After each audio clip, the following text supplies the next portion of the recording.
Hi. Good morning, everybody.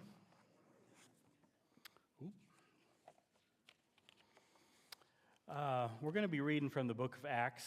Thanks to Beth for introducing us this morning and get our thoughts and minds on the right page. Acts chapter 8 is interesting. Go ahead and turn there if you don't mind. It's an interesting chapter because it's sort of the turning point it's a turning point in the book of Acts where things are going along fairly hunky-dory and all of a sudden they're not hunky-dory anymore.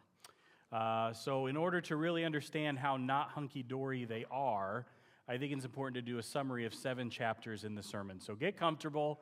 We're going to be here for a very long time. Acts is a history book. You guys know this. It talks about the very early church, like brand new baby church. Jesus rises from the dead. He appears before a whole bunch of people. Lots of people see them with their eyes. He goes up into heaven, but just before being lifted up into heaven, the apostles are all standing there watching him go up to heaven. He tells them to go and tell everyone, the things that they had seen and heard. They are called to make disciples. That's what their job is. Weeks later, the day of Pentecost came. It's a big day in the history of the church. And on that day, Peter, one of the apostles, he stands up and he gives a sermon to a crowd of people in Jerusalem who may have seen the crucifixion. And miraculously, everybody, despite being from countries all over the place, they hear Peter in the language that they understand. It's a miracle. And his message was super clear. He did not pull any punches that day. He said, the man that you all had crucified was the Messiah. Oops. Bad news. And on that day, the church gains 3,000 followers. That's a really good day, isn't it? 3,000 people realized Jesus was who he said he was, and we're going to start following him. It's a great day. The apostles stay in Jerusalem. They heal a bunch of people. They preach some more sermons. The number of Christians goes to 5,000, but the book of Acts says there were 5,000 men, so I don't know, double that, I guess, if you want to add women and kids. So that many, the church has exploded. I mean, can you imagine if in the span of weeks, the church goes from 300 people, a couple people that followed Jesus around, the apostles, and boom, now there's 5,000 guys that you have to figure out what to deal with. At that point, Peter and John, they get hauled before the Jewish leaders. They want to know, what is up? You guys used to be Jews. Now you're advocating for a whole different set of rules. And Peter and John give their defense, and they let them go. That's the first hint. All is not right in Jerusalem. Lots more people get healed. The apostles get arrested again. But God sends them an angel to break them out of jail. It's a true story. Broke them out of jail. And guess what they do? Go and rest, lick their wounds, have a nice meal at the buffet because they're hungry. Nope. They go and they start preaching immediately. That's what they do. They walk out of jail and they start telling people about Jesus. They get arrested again. They get flogged this time. Things are heating up a little bit, aren't they? Now we've switched from, hey, knock it off, to we're going to beat you up until you knock it off. And this line is humbling to me. We should probably just stop right after I read this, but we're not going to.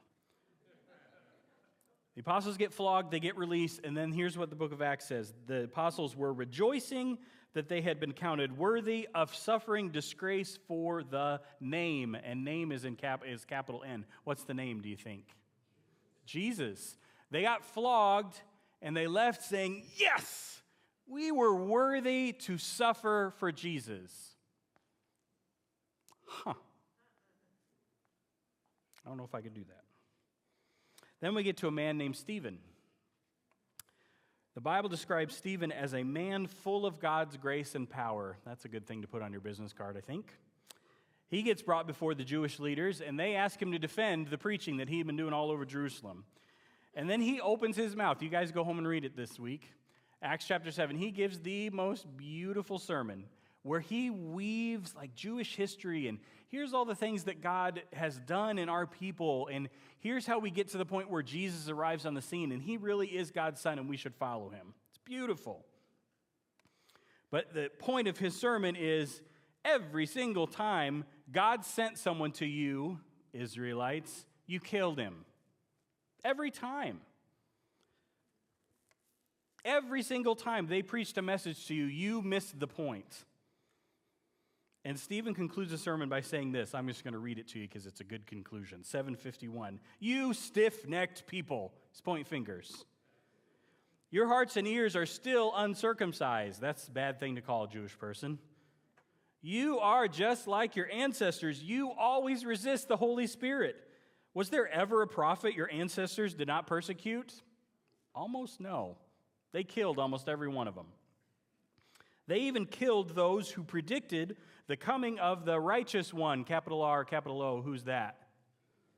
And now you have betrayed and murdered him. You who received the law that was given through angels but have not obeyed it. Them's fighting words. I mean, he insulted every single aspect of their life, and they're the Jewish leaders. They freak out. The Jewish leaders freak out. And then Stephen looks up to heaven. He's given this vision. He says, look, I see heaven open. Can you imagine? Here's the punchline. And the Son of God standing at the right hand. Or Son of Man standing at the right hand of God. That's what Stephen saw with his eyes. What do you think the Jewish leaders were like? Oh, well, that's wonderful. What a great vision. We're so pleased that you see the man that we just killed standing next to God in heaven. Nope. That was the last straw. They drag Stephen out of the city, and they throw rocks at him until he's dead. That was their response to Stephen's beautiful sermon. And then we get to chapter 8. Hey, we just summarized 7 chapters. We did it. Not too bad. We get to chapter 8, which begins in the most mysterious, dramatic way possible. It's actually kind of like the very end of 7. It bleeds right into 8, and it says this, and Saul approved of their killing him. If we were watching a movie on the book of Acts, the camera would zoom into Saul's. He would look so evil, and he would be snarling at the early Christians and clapping because everybody decided to go out and kill Stephen with rocks.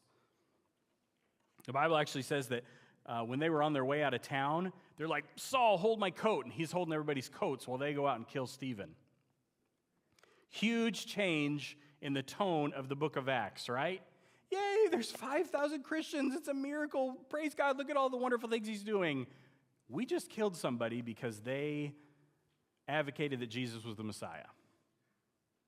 Huge change, and that's what we're talking about today.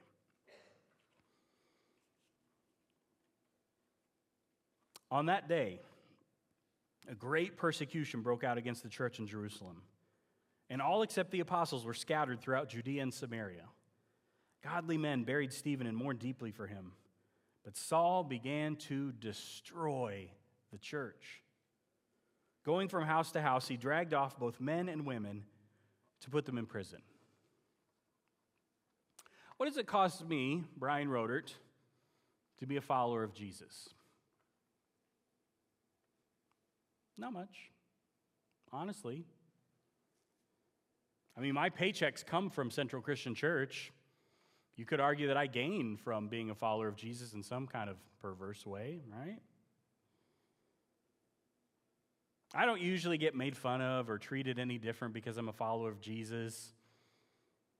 I bet you probably don't either, do you? Don't get me wrong, I'm not saying it's always a walk in the park and super easy to do, and and if you experience any persecution at all, it's unusual, not at all. But a bad guy named Saul is not going through the streets of Rockford and dragging people off to prison because they're Christians. Doesn't happen. We have it really, really easy. Really easy. We live in a time and a place of incredible religious freedom. Incredible. Persecution is not a concern for us at all. Do you ever wonder why that is? God's on the throne, yeah. He knows how this story is all going to play out all the way to the end of human history. Why is it that he chose the brand new baby church to face almost instantly persecution to the point of death? And we face nothing of the kind, nothing. Why? This brand new baby church in Jerusalem, they're still wet behind the ears. They scatter. They got to go. For their safety, like to save their lives, they have to leave town. I can imagine, like, Families getting separated in the chaos, like Saul's coming, we got to get out of here, right? I can envision like mom and dad having a conversation at night after the kids go to bed where they're trying to decide, like, is it time to go? Do we got to get out of here? What do we take? How long are we going to be gone? They're literally running for their lives. Why did God choose those people to suffer that kind of persecution? But we are all sitting on comfy padded pews, right? Doesn't seem fair, does it? And then there's little old me. Sometimes I whine when my faith is inconvenient, right? You guys with me? Like sometimes if the heat is a little too warm on a Sunday, then I get upset and I wish somebody would do something about it, right? Sometimes that's my faith kind of gets reduced down to that, just complaining about things. Look at verse 4. Those who had been scattered preached the word everywhere they went.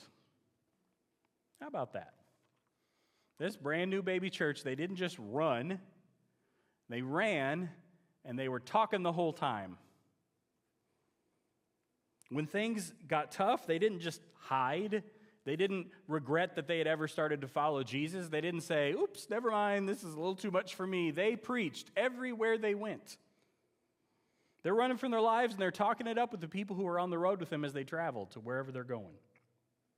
And sometimes I thought about this week. I wonder if the fact that they were running for their lives kind of amped up their witness, right? They're talking to somebody on the road, and they're like, yeah, we met this man. His name was Jesus. He said and did some amazing things. He offered forgiveness. We all get to be, with God someday because of the things he did. And right now we're running because we're followers of his. I would listen to that person, wouldn't you? Like they are paying the price individually for their faith. I think that gives them believability. It gives weight to their words. Verse 5, Philip went down to a city in Samaria and proclaimed the Messiah there. When the crowds heard Philip and saw the signs he performed, they all paid close attention to what he said. For with shrieks, impure spirits came out of many, and many who were paralyzed or lame were healed. So there was great joy in the city. Don't miss this, church. A man named Philip ended up going down to a city in Samaria. Seems like a short, ordinary sentence. They're just giving you some directions of where Philip decided to go. There's a lot packed into that sentence. The Jews were an incredibly proud people. They had a direct line to God. You know this. They were his chosen people. They had a rich history. They lived differently from the people around them. If you saw a Jewish person and a non-Jewish person, you wouldn't recognize the Jewish person because they were so different from the people around them. The way that they dressed was different. The things that they eat was different. The cycle, like their weekly schedule was different. There were things that they didn't do that others did and vice versa. Like everybody knew the Jewish people were very, very different. And the Jews did not like the Samaritans. If they were traveling to a city on the other side of Samaria, so if I'm here, Samaria's in the middle, and I'm going here, they would not take the road through Samaria. They would go around Samaria at extra cost, at extra inconvenience, because they didn't want to be soiled by the dirt that existed in Samaria. It's true. The Samaritans were kind of half Jewish people. They were sort of a mixed race bunch of people. They kind of followed God's law, but they did it in a very haphazard way, and the Jews didn't want anything to do with that. And because of all this, the Jews hated the Samaritans. There's a lot of racism in there. They're not like us. They don't do the things that we do. Maybe they don't look like us. So we're not even going to cross foot into the place where those people live. And Philip finds himself there. Now, I don't know how intentional Philip's travels were. I don't know if he said, well, I got to go. I might as well go hide in Samaria. I don't know if he was just running and went wherever the crowd took him, and all of a sudden he looked up and he saw that he was in Samaria. I don't know what happened. But he was there, and while he was there, he told people about Jesus, and people got healed, and the city was changed. Did you see that? There was great joy in the city. They were so excited about the amazing things that Philip was doing while he was in town. So let's stop for a minute. The persecution is ramping up in the church. The church is growing in number. It seems like the believers are living their lives according to the laws that Jesus gave them. Things are looking really good, except for the persecution. And suddenly everyone scatters. Everybody's got to go. And I am convinced, I don't have any proof of this, but how could you not?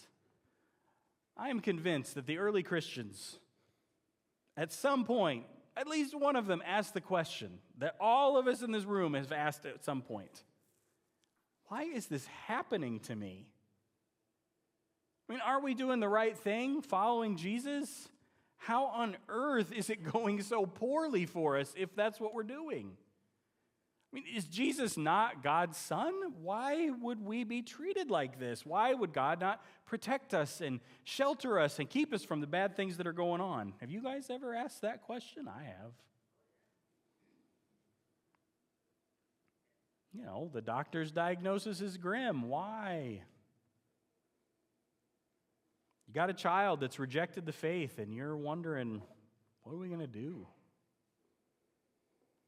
Grocery bill is higher than ever, and the paycheck is smaller than ever. Do you guys feel that pressure? Why? And I bet sometimes the question that we ask ourselves is even a little bit more pointed. Why is God letting this happen to me? That's a bigger question. That's a deeper question. We're bringing God into the picture when we ask that question. When the early church faced an event that would probably cause everyone in this room to say, why us? God ended up using it so that word about his son would spread to places that nobody ever dreamed it was spread. He pushed the church out of their comfort zone. Was it good to hang out in Jerusalem? Yes, that's where they lived. That's where 5,000 other people that were just like them, that believed the same things that they did, that's where they were. Of course it would have been easier to hang out in Jerusalem, but it would not have been better.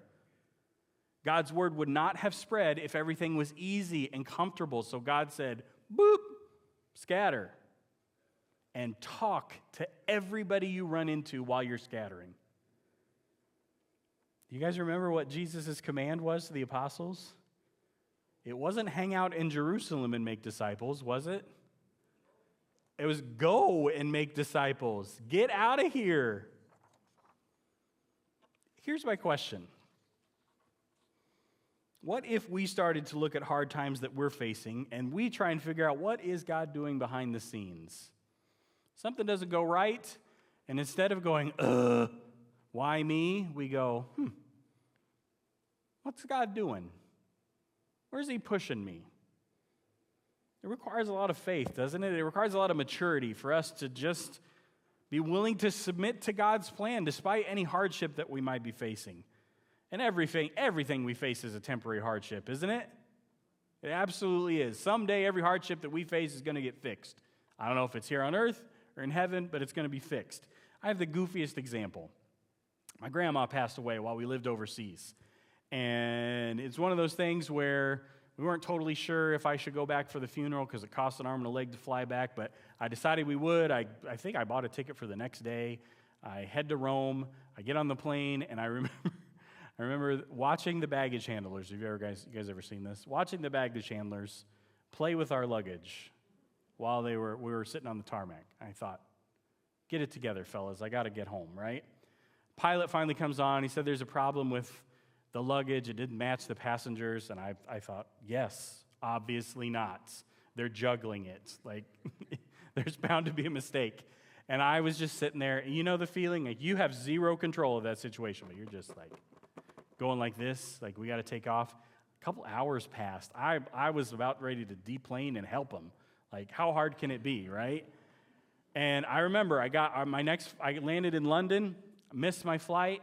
I go to the longest line you've ever seen to get rebooked, and she says, there's no way you will make it back in time for the funeral. I was so angry. Ended up going home. I arrive at my grandma's house literally as the last person is leaving from the dinner that was after the funeral. I missed it. But there was a really cool thing that happened. My aunt was there. My aunt lives in Texas, and it was months later that she was diagnosed with dementia.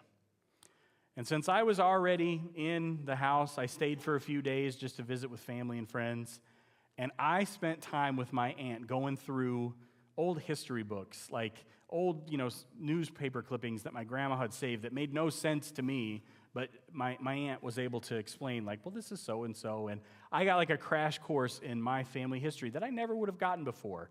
And it was not long after that her mental capacity started to decline. And I look back now that I'm not angry at American Airlines or whatever it was, and I think, wow, like, did God do that? Grandma didn't need me to be there, right? But maybe my aunt did. I don't know. I don't have any evidence for this. I can't tell you all for sure that God's hand was behind the lazy luggage handlers in Rome, but he used it, didn't he? I know it's a silly example. There's big things and little things that we all face that only with the passage of time we go, was that God? Was he working behind the scenes to do something? Sometimes, not every time, God uses hard stuff that we all face to advance his greater purpose in the world. Now, I want to be really clear, and I want you to make sure that the next person you talk to about this very subject, you explain this well. Because I think it's easy to go too far and say that God makes the hard things happen. No, maybe, but not every time. Don't tell somebody that every time a bad thing happens to you, it's God doing it. Sometimes bad things happen because this world is messed up and it stinks. And things are broken and God hasn't fixed them yet. Sometimes that's why bad things happen. I don't want it to make it out like God is like playing a big chessboard and we're the pawns that he sacrifices to save the world, right? God didn't cause the persecution of the early church. Saul did. Saul did that. And because that was going on, God scattered the church, and God let amazing things happen, and people got to hear about Jesus. Do you think that makes the hard times worth it? I do. So what's something tough that you're going through right now? What's the challenge that you're facing that is causing upheaval in your life, and you don't know what to do? What's the hard thing that you just cannot quite figure out? What am I supposed to do? Could it be possible that God is going to use that thing to shake the cobwebs off of your faith and remind you of his mission, which is to make disciples? So Monday, when Sherm texted me and said, my grandson is born, or will be born, and we're headed down there, and asked me if I could preach for him, I said, sure. What am I preaching on? Being missionaries. Of course.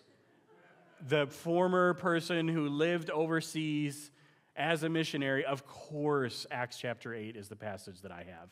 It's like I'm typecast. I only have one sermon. It's like, go make disciples. Some people do need to go overseas and tell people about Jesus, because there's a whole bunch of people in the world that have literally never even heard the name of Jesus. Not one time in their life. They haven't even been able to reject him. They don't even know what you're talking about. And for a time, my family, we did that. We went to a different country and told people about Jesus. But some people need to go right next door to your neighbor. And you live close, so you should do that. Some people need to reach the nations that exist right here in Rockford. Did you know that there's lots of nations living here in Rockford? They came to us. They can't make it any easier than that, can they? I don't even have to go anywhere to reach the nations.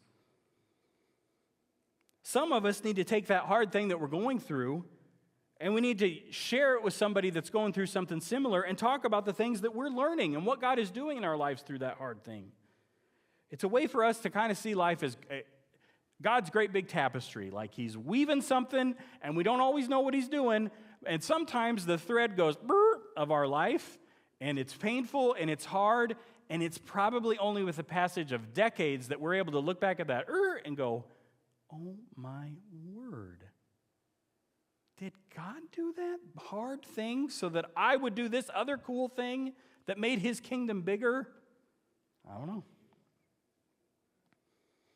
I know that God takes hard things and he makes something beautiful every time. Every time. This past week was the anniversary of the death of one of my good friends. He was an Italian guy. His name is Masi. I know I've told you guys about him before. He's a great guy. He loved Jesus a lot. And almost as soon as I met him, he got cancer. And a lot of our friendship was me hanging out in the hospital with Masi, completely unaware of what to say.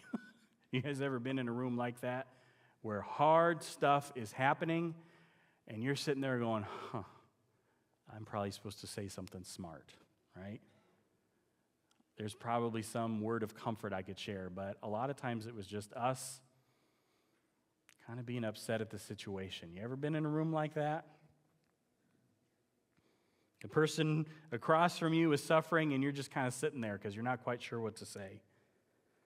That was the first time I had really any kind of, close relationship with somebody who had an illness that they were not going to survive. It stunk. It was just hard. And I thought more than once, God, what on earth are you doing?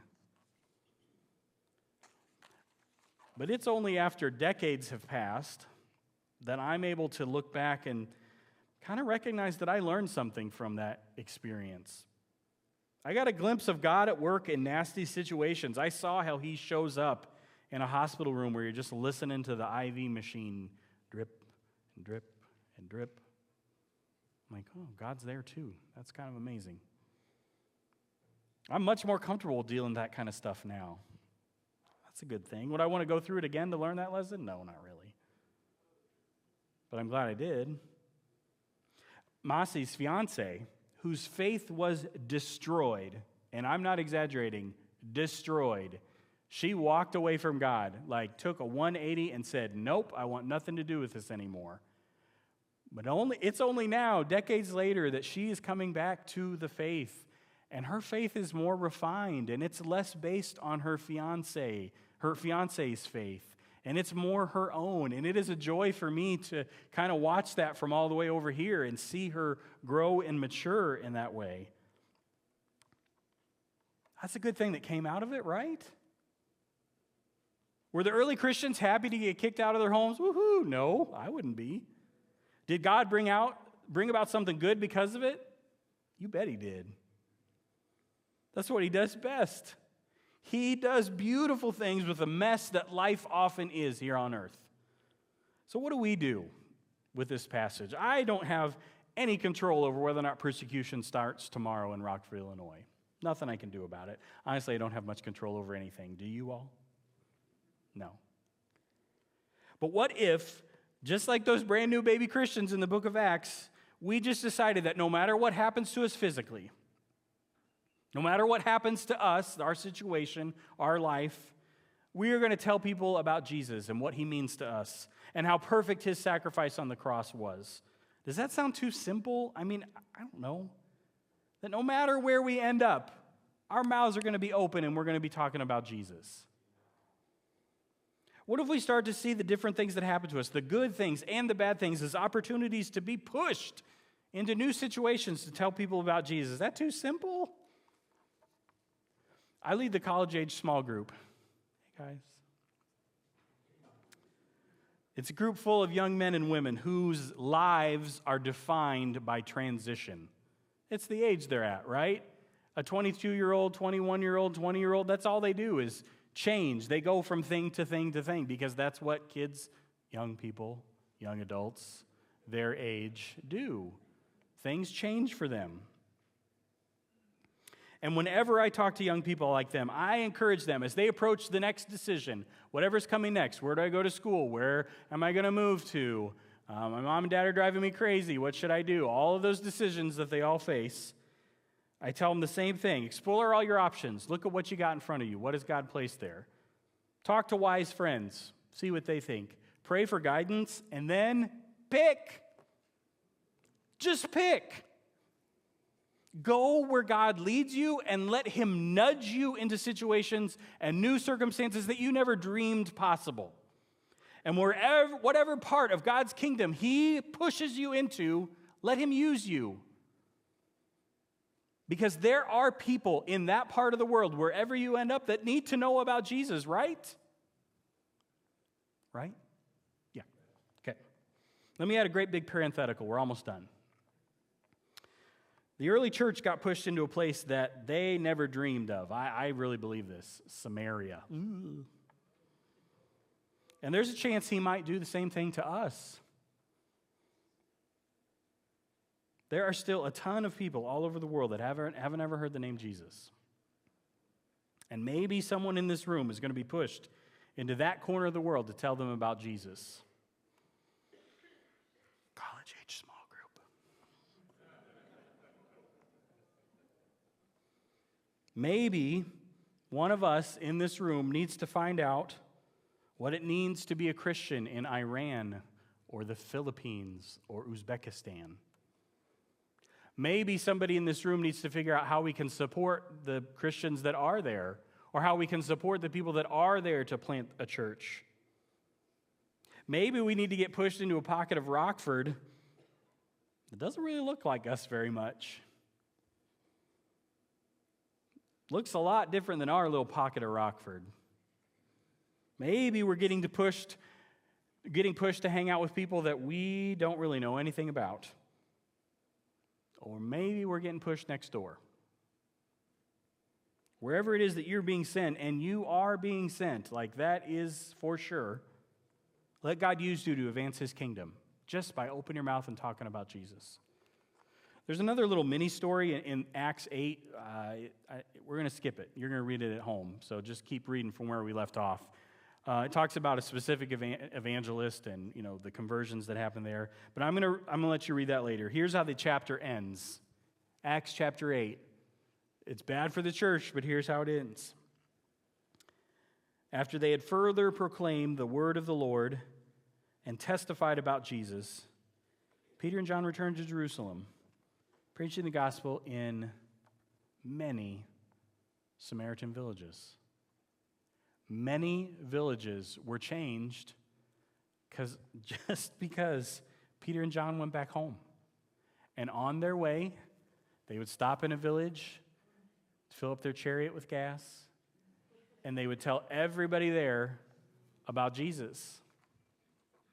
Can you imagine just our presence, our arrival as followers of Jesus into a city changes a city for good? Can you imagine how many places do we all go in 1 week? Think about the number of places that we go all week. And can you imagine just leaving this trail of goodness in our wake of people who weren't followers of Jesus before, but now they are? I want to be that kind of church. Do y'all want to be that kind of church? I definitely want to be that kind of church. Let's pray and ask him to help us to be that kind of church. Father, thank you for this story in the book of Acts. And I thank you for the example that it is for us to follow of what people that are 100% committed to Jesus look like. This is how they are. This is the things that they do. God, may we live up to that high standard. May we be the same way. May we leave a wake of Jesus followers wherever we are. God, some of us are going to go far away, and we're going to tell people about Jesus there. Some of us are going to go next door, and we're going to go tell people about Jesus. Some of us have workplaces that we go to, clubs that we hang out in, gyms, libraries. I don't know, God. You send all of us to lots of different places. God, wherever we go, may we leave Jesus. Thank you for being at work in our city, and we look forward to the day when you bless us with thousands of followers as well. We ask all these things in your Son's name. Amen.